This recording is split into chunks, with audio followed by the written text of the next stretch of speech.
merci d'avoir accepté cet ultime débat à 3 jours d'un vote historique. Jamais une campagne des législatives n'aura été aussi courte, aussi intense. Alors les Français qui vous regardent ce soir ont besoin de clarté et de vérité. Guillaume Darey, Astrid Mesmorian et Jean-Baptiste Marteau vont relayer ce soir les questions des Français à mes côtés. Si le débat devient incompréhensible, vous entendrez monter la musique de Led Zeppelin. Le tirage au sort a désigné l'ordre de passage pour débuter et conclure cette soirée. Et pour commencer cette émission, je voudrais vous montrer à tous les trois une première photo. Vous allez reconnaître tout de suite cet endroit. C'est le fauteuil du Premier ministre à Matignon. Car le sujet de cette élection, c'est qui pour gouverner la France. Gabriel Attal, vous êtes à Matignon. Vous avez été nommé. Vous demandez aux Français de vous choisir. Mais qu'est-ce que vous promettez ce soir de changer? D'abord, bonsoir. Merci pour l'invitation et merci à celles et ceux qui nous regardent et nous écoutent. Effectivement, j'ai la chance d'occuper cette responsabilité de Premier ministre depuis près de 6 mois désormais. Une fonction qui est exigeante, qui est passionnante. Il y a à peu près 50 décisions à prendre chaque jour sur des sujets souvent lourds, décisions que les Français voient, d'autres qu'ils ne voient pas. Il y a surtout une grande responsabilité qui est de répondre à l'attente immense de nos concitoyens. Nos concitoyens qui nous ont envoyé un message clair au moment des élections européennes. Nous avons perdu ces élections. Un message, je crois, de fond et un message de gouvernance. Sur le fond, une attente qu'on aille beaucoup plus loin sur un certain nombre de sujets et de thématiques qui sont importantes pour eux. Évidemment, la question du pouvoir d'achat, mais aussi, évidemment, par exemple, la question de la sécurité et de l'autorité dans notre pays.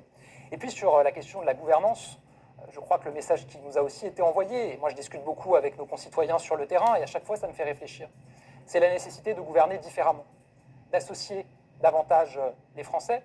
On a cherché à le faire ces dernières années avec certaines initiatives, mais à l'évidence il faut aller beaucoup plus loin. Ça fait, je crois, 20 ans qu'il n'y a pas eu de référendum dans notre pays. Moi je souhaiterais proposer qu'il y ait peut-être chaque année un référendum sur un sujet d'importance pour les Français. Vous avez l'idée d'un premier référendum, par exemple? Je pense précisément que pour décider de ces thèmes, il faut le faire avec les forces politiques, avec les partenaires sociaux, associer aussi l'ensemble des corps intermédiaires à ces décisions-là. Et puis ensuite, je crois que le message qui nous a été passé, c'est aussi un message sur le nécessaire apaisement qu'on doit insuffler dans la société. Et nous, les responsables politiques, je pense qu'on a une responsabilité. Il y a beaucoup d'images de brutalisation du débat public qui ont été envoyées ces dernières années. Je le dis avec humilité, je pense que la responsabilité, elle est partagée. Il y a eu des images à l'Assemblée nationale qui ont beaucoup choqué de la part, par exemple, des députés de la NUPES ou de certains d'entre eux. Il y a eu des coups qui ont été organisés par les députés du Rassemblement national au moment de vote où, dans une journée, on change complètement de vote en donnant l'impression quelque part d'instrumentaliser le vote et la démocratie. Et puis nous, je pense qu'un certain nombre de décisions qui ont été prises, notamment le recours au 49.3 sur les textes budgétaires, a pu aussi donner une image de brutalisation du débat. Moi, j'ai été dans différents postes ministériels, et notamment à Bercy. J'avais cherché, quand j'ai été nommé, à tout faire pour éviter le 49.3 avec les dialogues de Bercy. Je n'ai pas réussi à convaincre à ce moment-là. Sur le budget de fin d'année, on avait réussi à l'adopter sans 49.3. Le jour où j'ai été nommé à Matignon, il y a un peu moins de 6 mois, la première chose que je me suis dite, c'est que je voulais faire en sorte d'adopter le prochain budget sans 49.3. J'ai reçu beaucoup de parlementaires des oppositions. J'ai parfois été même critiqué ou raillé pour cela. Et donc oui, je me fixe aussi cet objectif. On arrive à avoir une démocratie, une Assemblée nationale peut-être plus vivante, moins brutale. Ça sera bien, je pense, pour le débat public et pour les Français. Jordan Bardella, vous dites que vous êtes prêt. Marine Le Pen dit que vous avez même déjà votre gouvernement. Est-ce que ce n'est pas le moment de dire aux Français ce soir à quoi ressemblerait votre équipe? Bien, bonsoir Madame Roux, bonsoir aux Françaises et aux Français qui nous regardent. Je l'espère très nombreux ce soir dans cet ultime moment de clarification à quelques jours d'un choix qui va être décisif pour l'avenir du pays et décisif pour le quotidien de millions de Français.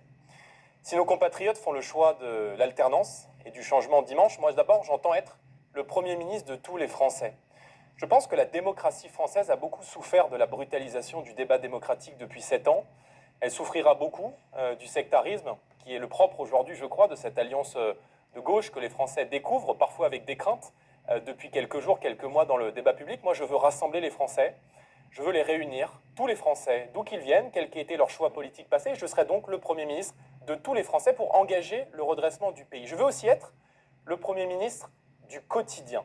Je veux qu'on mette au cœur de l'action publique le quotidien des Français. Mes priorités, je les ai exposées dans cette campagne.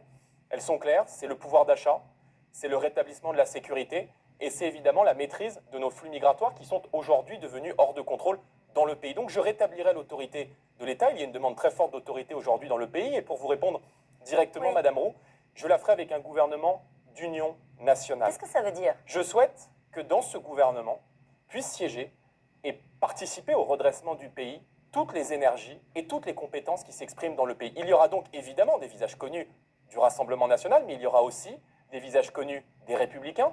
Vous savez que nous sommes alliés aux Républicains de droite du président Ciotti parce que je souhaite élargir ma majorité. Et évidemment, des gens qui, issus de la société civile, sont des patriotes sincères qui ont à cœur la souveraineté de la France, la défense de notre identité et qui ont à cœur de permettre à tous les Français de reprendre le contrôle du pays. Ma boussole, celle de mon engagement politique, ça a toujours été l'intérêt supérieur de la France et l'intérêt supérieur des Français. Et ça guidera mon action avec sincérité et patriotisme. Et est-ce qu'à ce stade, vous avez d'ores et déjà un gouvernement avec des noms sur des postes clés? Oui, nous avons mis des noms sur des postes. C'est un gouvernement qui, je l'ai dit, est un gouvernement élargi à d'autres personnalités que celles du Rassemblement national. Des techniciens? Évidemment, il y a des gens qui ont des compétences, qui viennent de la société civile. Mais évidemment que Éric Ciotti, qui est le président des Républicains, sera appelé à des responsabilités importantes dans ce gouvernement. Et d'autres visages que les Français connaissent, que d'autres ils apprendront à connaître. Mais je veux juste dire aux Français que... Il sera où, Éric Ciotti? C'est le moment de le dire. Laissez-moi quelques jours encore pour présenter le projet que nous portons. Mais juste, je veux dire un mot. Je pense que ce soir, on a 3 visions différentes de la vie politique, 3 visions différentes, 3 projets de société.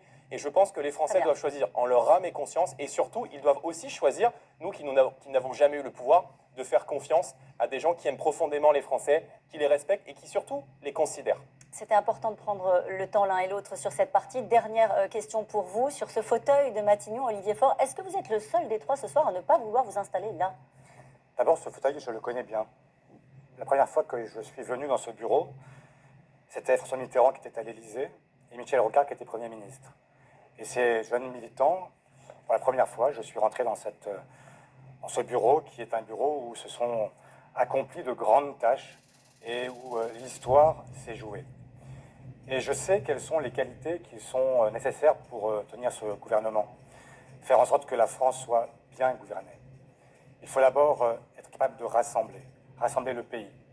Rassembler le pays à un moment où d'autres cherchent à diviser les Français et les étrangers, les Français entre eux, et faire en sorte que toutes ces divisions que nous avons connues pendant toutes ces années, entre le monde rural et le monde urbain, entre les générations, que tout cela soit derrière nous et que nous puissions à nouveau rassembler notre pays. Ensuite, il faut l'apaiser. L'apaiser parce que le temps du mépris, de l'irrespect, c'est terminé. Il faut en finir avec cette façon de considérer les Français comme des gens de rien, des Gaulois réfractaires. Il faut être de ceux qui, au contraire, comprennent que ce sont pour les Français que nous dirigerons demain le pays. Et vous aurez l'occasion de développer ce programme. Mais la question qui a été posée... Troisième point, c'est qu'il faut de la détermination. Et j'y insiste, parce que nous sommes dans un moment où les enjeux sont colossaux. Nous faisons face à la guerre. Nous aurons demain, si le nouveau Front populaire l'emporte, vraisemblablement les puissances de l'argent qui seront face à nous, des gens qui, de toute éternité, ont toujours combattu la gauche à chaque fois qu'elle est revenue au pouvoir. Et il faudra évidemment engager de manière ferme le combat contre le réchauffement climatique. Alors, qu'est-ce qu'il faut à Matignon? Je sais bien qu'ici... Qu'est-ce qu'il faut à Matignon, pardonnez-moi, pour les gens qui vous regardent? Ça a été l'objet de nombreux débats pendant ces derniers jours et ces dernières semaines. Vous demandez à vos électeurs... Je vous réponds, je vous dis qu'à Matignon, ce qu'il faudra, c'est une force tranquille, une force qui va, une force qui sait où elle va. Elle sait où elle sait entraîner les Françaises et les Français. Donc pas la France insoumise, c'est ça le sous-texte que vous êtes en train d'expliquer aux Français ce soir. Moi, je sais que le Premier ministre ne sera ni insoumis, ni socialiste, ni écologiste, ni communiste. Il sera issu du nouveau Front populaire. Il sera celui ou celle qui permettra à toute la gauche et les écologistes de se retrouver. Parce que nous avons besoin d'abord de rassembler cette majorité et ensuite de rassembler les Français. Et c'est comme ça que nous procéderons. Une deuxième image, si vous le voulez bien, qui illustre 3 moments où la tension dans le pays est montée. Les Gilets jaunes, le mouvement social contre les retraites, les émeutes. La société française, vous l'avez un peu évoqué à l'instant, elle est fracturée. Certains craignent qu'au lendemain du scrutin, eh bien, le pays bascule dans cette fièvre que ce pays connaît si souvent. Le président parle même de risque de guerre civile. Ma question est très simple. Comment est-ce que vous comptez réconcilier les Français? Jordan Bardella. Depuis 7 ans, Emmanuel Macron a été un facteur de désordre dans le pays. Les Français ont pu constater, impuissants, la multiplication des violences qui sont commises d'abord contre eux, avec des niveaux d'insécurité records. On est à 1 an aujourd'hui des émeutes qui ont agité le pays, auxquelles aucune réponse de fond n'a été apportée. Et puis, il y a eu des mobilisations sociales très importantes, notamment par les Gilets jaunes ou les mobilisations contre la réforme des retraites, parce que les Français ne se sentent ni écoutés, ni entendus, ni respectés. Et donc, il faut réconcilier les Français avec la politique et il faut surtout d'abord les prendre en compte, les prendre en considération. Quand des millions de Français aujourd'hui dans le pays n'arrivent plus à boucler les fins de mois, n'arrivent plus à payer leurs factures et qu'ils ont le sentiment que le pouvoir est sourd on va en parler. à leur Pas colère. la question, oui, pardonnez-moi. Pardon, mais c'est ma réponse. Donc oui, je vais aller au bout de ma réponse si vous me le permettez. On va parler du pouvoir d'achat. Et je crois, d'accord. Et je crois également que nous devons établir l'autorité de l'État. Parce que si aujourd'hui, les photos que vous montrez, les scènes de violence qui agitent aujourd'hui le pays, c'est parce que nos compatriotes ont le sentiment que l'État ne fait plus respecter ses lois, que l'État est faible avec les forts et fort avec les faibles. Par conséquent, moi je serai le Premier ministre qui rétablira l'autorité de l'État, l'autorité dans la rue. Je ne dirai pas que par principe, il y a des violences policières, que nos policiers sont coupables et qu'il faut désarmer la police comme souhaite le faire le nouveau Front populaire. Je rétablirai l'autorité à l'école, je protégerai évidemment nos enseignants et je rétablirai l'autorité dans les rues du pays parce qu'aujourd'hui, nous vivons dans un État où il y a une agression gratuite toutes les 44 secondes et les Français ont le sentiment qu'ils payent beaucoup d'impôts et que l'État n'assume plus ses missions régaliennes. La réponse aux fractures françaises, l'autorité. Gabriel Attal, le respect et l'autorité. Votre réponse à vous à cette question sur les fractures françaises et la violence qu'on a vue. Bien sûr qu'il y a des fractures. Je le disais tout à l'heure, moi je crois que le rôle des responsables politiques, c'est évidemment de chercher l'apaisement, de donner l'exemple aussi. Et encore une fois, j'ai dit que probablement que chacun a des choses à se reprocher dans la manière de faire. Mais je crois qu'au moment des élections, on a une exemplarité plus importante encore dans les discours qui sont portés, dans les candidatures qui sont proposées. Et moi je le dis ici à M. Bardella, on ne peut pas se présenter ici comme l'homme du rassemblement, l'homme de l'apaisement, quand on propose dans son programme de stigmatiser 3,5 millions de Français binationaux comme vous le faites, qui se sont sentis humiliés par les propos que vous avez tenus, puisque vous indiquez en réalité qu'ils sont plus corruptibles que d'autres et qu'ils sont moins dignes de confiance que d'autres pour occuper des postes à responsabilité. Vous les excluez. Je ne vous ai pas interrompu, M. Bardella. De la même manière, on ne peut pas construire l'apaisement et le rassemblement quand on présente dans cette élection plus d'une centaine de candidats, c'est-à-dire presque 1 sur 5, plus d'une centaine de candidats pour lesquels on a trouvé des propos racistes, antisémites ou homophobes. Je peux vous citer M. Bourdoulex, qui a indiqué que, je cite, « Hitler n'a pas tué assez de tziganes ». Je peux vous citer Mme Bargès, qui a expliqué qu'un candidat noir sur sa liste est une tâche. Mme Saurin, qui explique que toutes les civilisations ne se valent pas. M. Leonardelli, qui a défendu les soupes aux cochons pour, dans les soupes populaires, éloigner un certain nombre de personnes de la solidarité. M. Martin, qui a écrit sur Twitter que le gaz a rendu justice aux victimes de la Shoah. C'est faux. Voilà. La réalité, c'est que quand on veut rassembler les Français, quand on veut apaiser, on a un devoir d'exemplarité. Et je crois que chacune et chacun, on doit toujours en permanence être intraitable avec tous les discours de haine, parce que en n'étant pas intraitable, on finit par les légitimer. Olivier Faure. Et on a vu un certain nombre de faits qui sont survenus dans le pays ces derniers jours ou ces dernières semaines. Effectivement, on voit qu'un certain nombre de pulsions de haine, de pulsions de discrimination se sentent libérées. Sur votre propre antenne, on a vu cette femme aide-soignante divine qui se faisait insulter par ses voisins qui se revendiquaient du Rassemblement national. On a vu il y a quelques jours un jeune fils d'un cadre du Front National interpellé pour agression homophobe, qui a déclaré, je cite, c'est la presse qui le dit, qui a déclaré, je cite, vivement dans 3 semaines, sous-entendu Quel après les cadre du élections Rassemblement national législatives,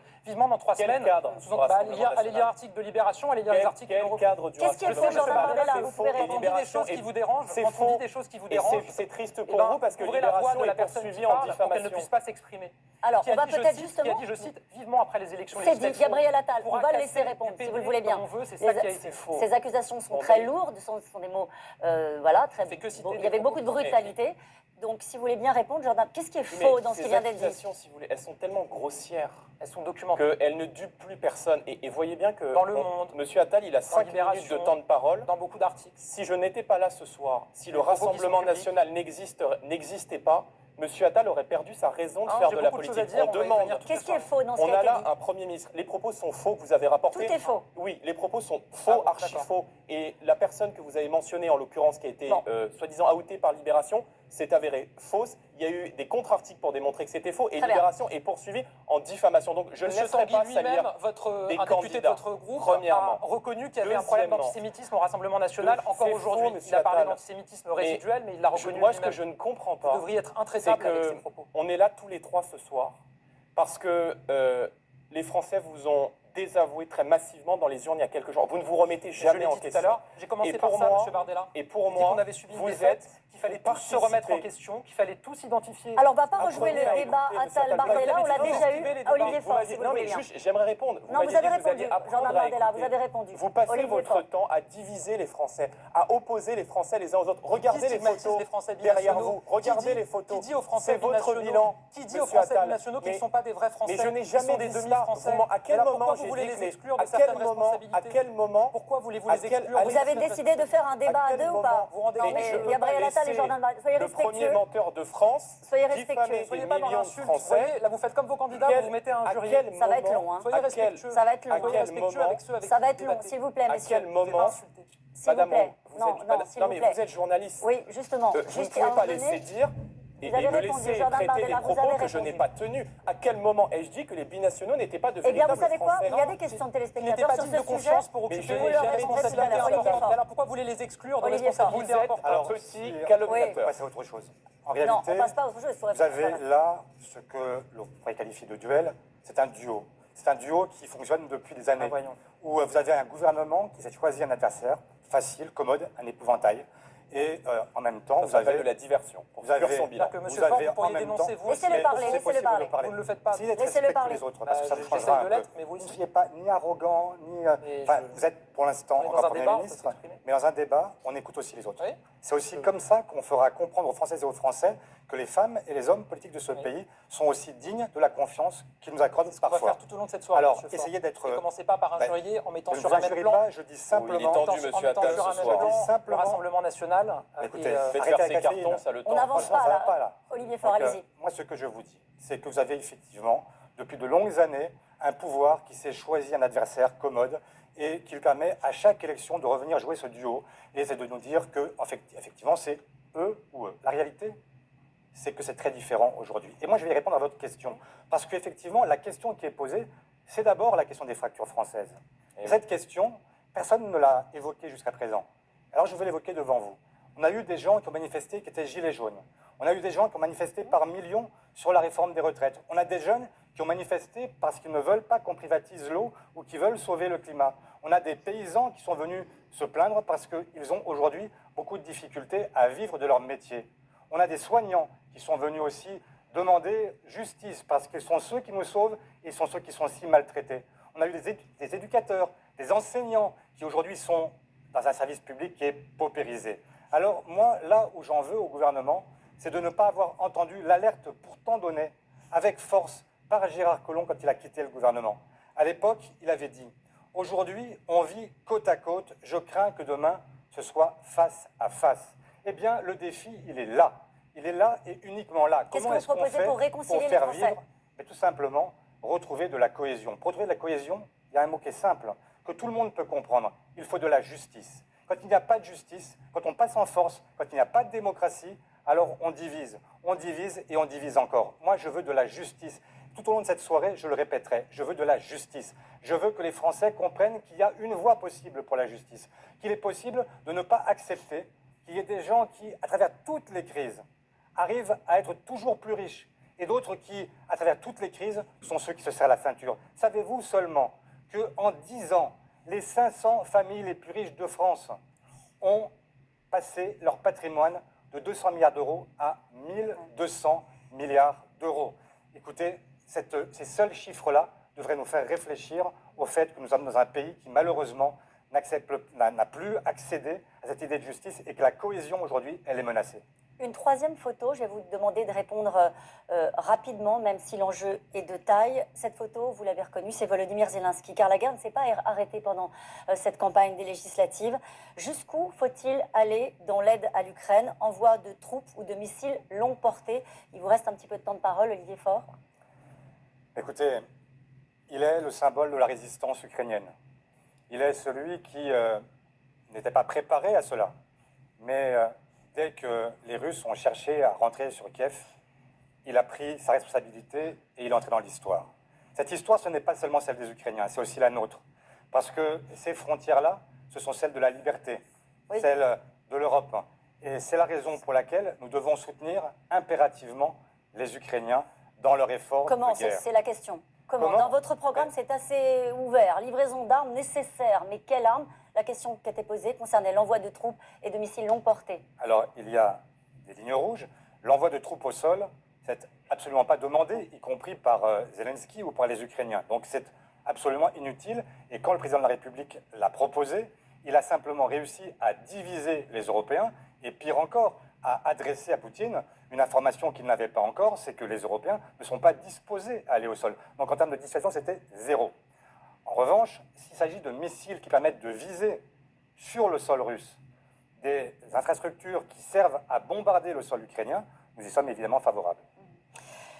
Cette question qui vous est posée également, Gabriel Attal, jusqu'où faut-il aller pour aider l'Ukraine? On doit soutenir les Ukrainiens et je pense que c'est toujours important de rappeler pourquoi. D'abord parce qu'ils défendent des valeurs qui sont les nôtres, la démocratie, la liberté. Ensuite parce qu'en les soutenant, on défend aussi les Français et leur quotidien. Si cette guerre venait à s'arrêter parce que la Russie gagnait sur l'Ukraine, ça serait aussi terrible dans le quotidien des Français. Une inflation qui exploserait, plus encore. On parlerait du premier producteur de céréales qui envahirait le second.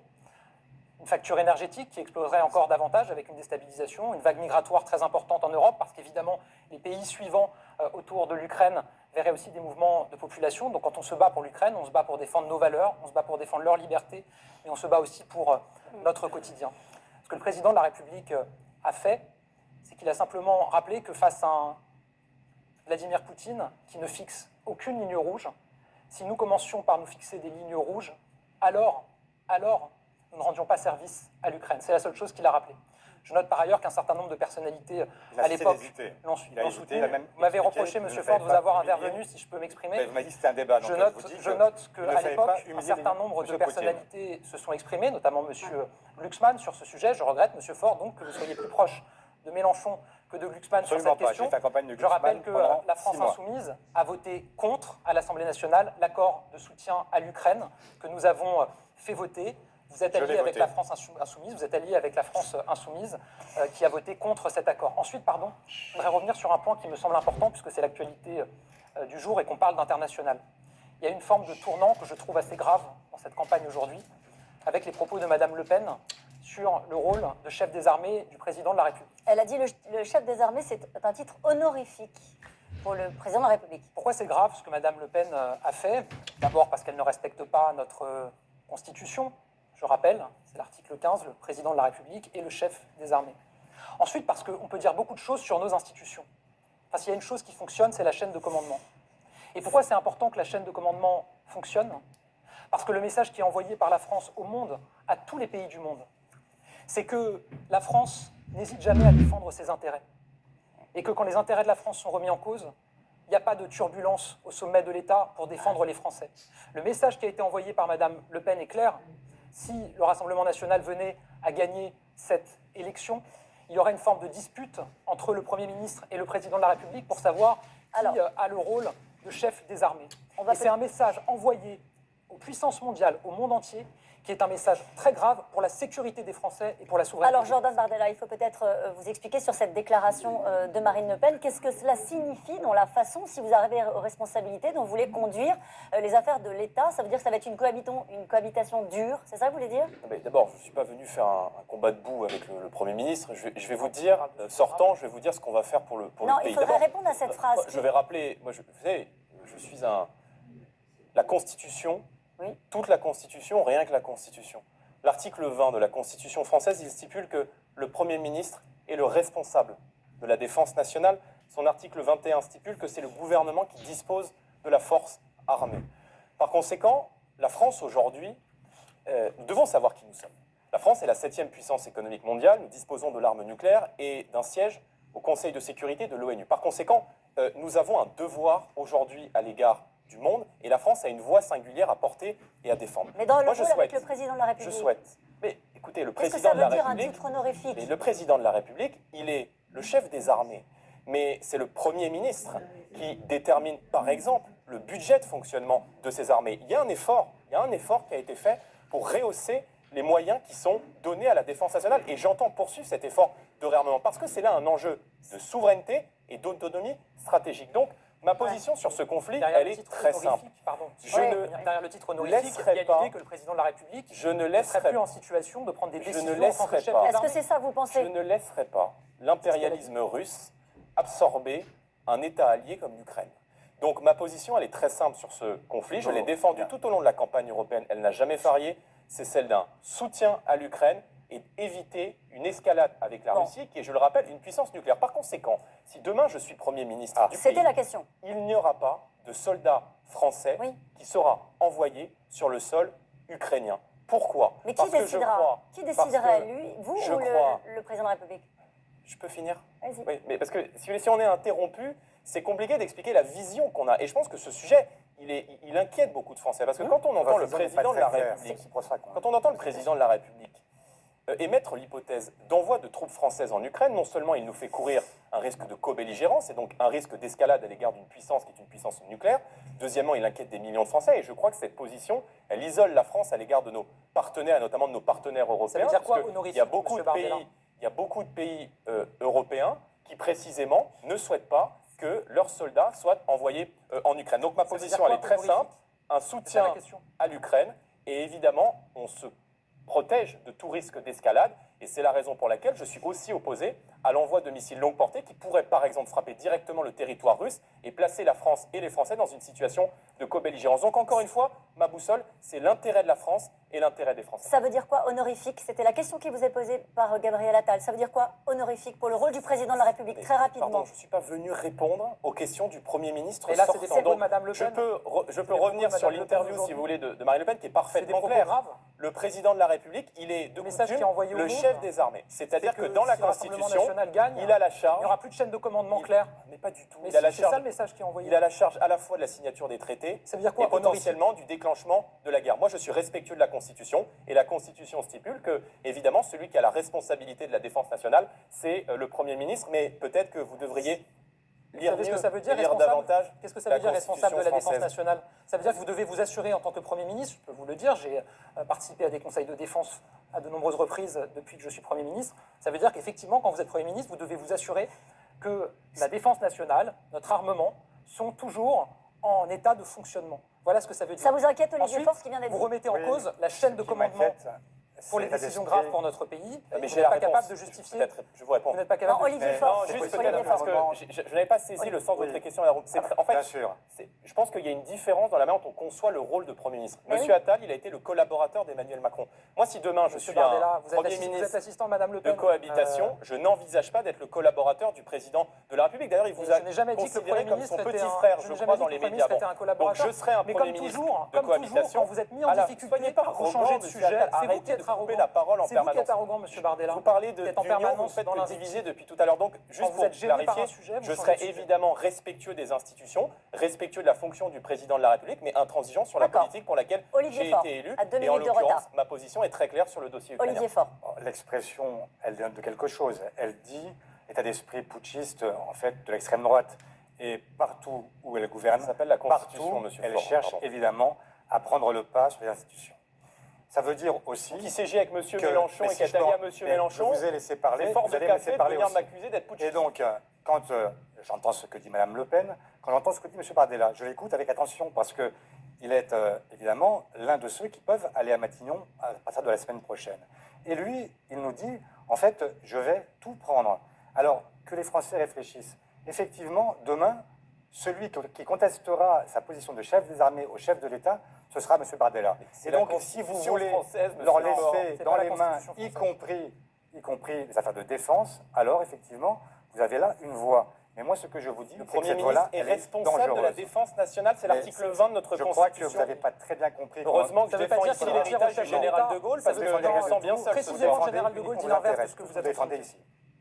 Et juste, on a bien compris également, M. Bardella l'a dit, que s'il venait à être Premier ministre, avec son gouvernement, il chercherait à désarmer en partie les Ukrainiens, puisqu'il a indiqué que pour ce qui est des missiles de longue portée, qui permettent aux Ukrainiens de se défendre Ce qui est quand ils sûr, se c'est que font vous prendrez tirer pas dessus, de parole, quand ils monsieur se font Attal. tirer dessus, il leur Gabriel retirera Attal. ces armements qu'ils ont eux-mêmes demandés, qui leur sont livrés par la plupart des alliés des pays européens. Gabriel Attal, toute la soirée, vous allez répondre aux questions des Français qui se demandent parfois si la politique peut encore changer quelque chose dans leur vie quotidienne.